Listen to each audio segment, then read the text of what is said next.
राजधानी रे पुणी दुर्बृत्तों आतंकराज संध्या समय श्रिया फिल्म हॉल सम्मुख में खंडा बुलाई आतंक सृष्टि करने को चेष्टा करिसेंती 4 जण दुर्बृत्तों आक्रमण में जड़े व्यक्ति आहत होती एसहित गुपचुप फास्टफुड मोमो दुकान समेत अनेक दुकान को हाणी चली भୟରେ दुकान छाड़ी पलाइथिले दोकानी खंडा चोटरे दुकान को हाणी नष्टभ्रष्ट करने पर सेठारु सेमाने फेरार हो जाइछंती।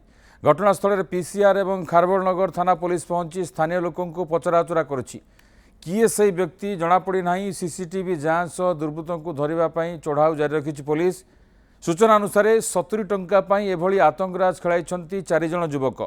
प्रकृत गंडगोल अपराह 4टा बेले गुपचुप दुकान आरंभ होता। राति 9:30 बेले राग सुझाइबा लगी ग्यांग होई अतर्कित आक्रमण करथिले। बिरियानी दुकानी को हाणिबा सहित सेठारे भंगारुजा करथिले।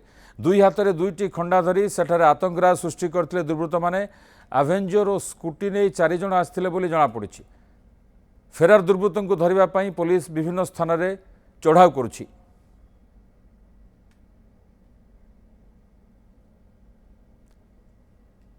ये दृश्य आप देखुंत राजधानी श्रिया फिल्म हॉल सम्मुखर दृश्य जोठी आतंकराज सृष्टि करिसेंती दुर्बृत्त माने। 4 जण युवक खंडा बुलाई किभली भाव में हाणी चली आप देखते से भितर जड़े आहत होती।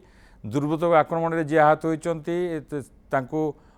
अवस्था कौन अच्छी से संपर्क में बर्तमान सुधा जनापड़ी ना किंतु से 4टा बेले गंडगोल होता और 4टा बेले झगड़ा होता 70 टंका को नहीं। तापर से आसते 9:30 बेले 4 जण आसते 4 जण आसी एभली आतंकराज सृष्टि करछंती।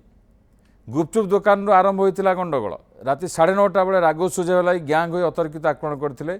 बिरियानी दुकान हाणिया सहित सेठारे भंगारुजा करथिले।